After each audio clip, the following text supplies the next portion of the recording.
Labvakar! Lielā ātrumā tuvojos jums ar motorolleri Kroškā. To atradām vienā no iedvesmojošākām šī brīža izstādēm Bērnības laiks. Tajā uzjundīja nostalģiskas atmiņas. Dažādas kaiminamās mašīnas viena par otru amizantāk. Riteņi, kuri kādreiz bijuši sapņu iemiesojums, dažādas lelles, lacīšu un bērnu gultiņas, metāla konstruktori un rotaļlietas. Ja izdodas nokļūt Rīgā motormuzejā ar savām acīm skatīt šīs bērnības rotaļlietas, tad smaids garantēts visas dienas garumā. Ar šādu zirdziņu bērnībā spēlējusies mana mammiņa. Bet es pati atceros no savas bērnības šito cūciņu ruk. Operators bļauj, ka īstenībā pati labākā manta esot konstruktors. Paši novērojām izstādes apmeklētāji kaut brīdi aizmirst ikdienas raisu un atkal sastopas aci pret aci ar savu bērnību, atceroties pirmās rotaļlietas. Man viņi vēl tagad ir. Tas ir sunītis, vārdā Tobis, tādām noļukušām ausīm. Man līdzīgi, ka šeit bija arī kaiminamā mašīna, ko man tēvs pats bija uztaisījis. Emocijas izraisa pamatā šīs kaiminamās mašīnītes, jo daudz atcerās laikus, kad Vērmaņu dārzā un droši vien, ka Grīziņkalnā, kur varēja ar mammām doties uz parku un arī ar šādām mašīnītēm pabraukāt. Vecākai izstādē apskatāmai rotaļlietai ir aptuveni 70 gadu. Šis automobīlis paštaisīts, starp citu. Amatnieks ir uztaisījis, acīm redzot, savai atvazītei. Tas varētu būt pat laiks pirms kara vai kara laikā. Dārgākās rotaļlietas ir unikāls vienā eksemplārā, jo pašu rokām gatavots. Arī šodien ir entuziasti, kas tām piešķir jaunu elpu.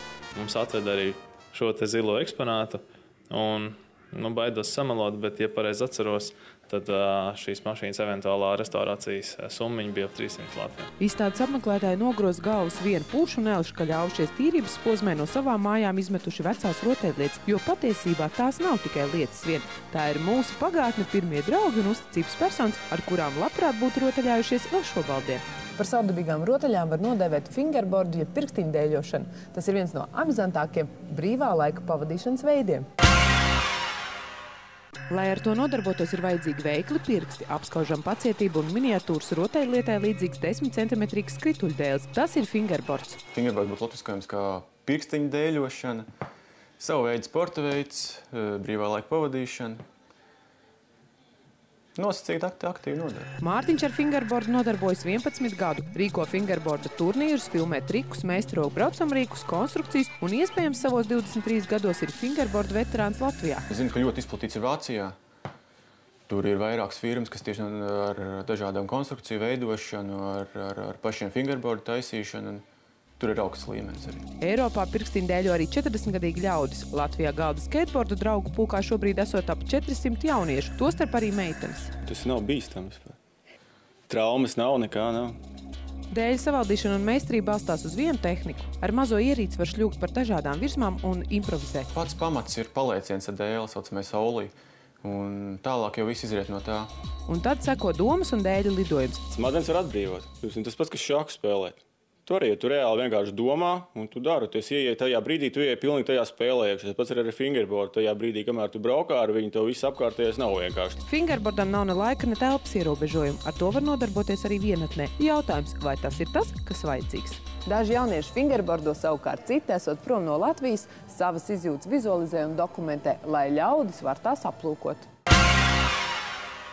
Lielija 18 gadi Moldova, Oļegs 21 gads Ukraina. Šos un citus Austrumēropas jauniešus viestrādniekus fotografijās kādā Grieķijas viesnīcā fiksējusi jaunā fotogrāfa Jolanta Tursa. Šobrīd vizualizācijas iemājojušas spīķeros izstādē Dzeltenās sienas. Nostalģiski, aktuāli un naivi. Mūsdienu Latvijas situācijā ļoti daudz brauc uz ārzemēm. Tas arī ir viens no iemesliem, kāpēc es to gribēju parādīt, ka varbūt ārzemēs nemaz nav tik labi, kā liekas. Izstādes apmeklētāju domas par laimes meklējumiem ārvalstīs dalās. Es ļoti aizraujos ar mūziku. Man šeit ir 3 grupas, kuras liedz aizbraukt. Pēc skolas pabeigšanas es meklēšu studiju iespējas ārzemēs, un tad jau arī darbu. Atbrauc atpakaļ, jo nav tā dzīve. Tur tu esi jūties kā vergs, vienkārši strādā. Es varbūt pat šos ir došos strādāt uz ārzemēm. Ideja par gados jauno viestrādnieku iemūžināšanu fotokadros Jolantai radusies pašai 3 mēnešus strādājot Grieķijā. Galvenā tā doma bija parādīt multikulturālo vidi. Papildus bildēm uz dzelteno sienu fonu Jolantas atcerējusi arī katra fotovaroņa stāstu. Viņa atzīstas zinātkāre un fotoaparāts padarījusi viņas dzīvi interesantāku, jauniem atklājumiem bagātāku. Tā kā esmu fotogrāfe, es esmu iemācījusies skatīties uz pasauli caur objektīvu aci.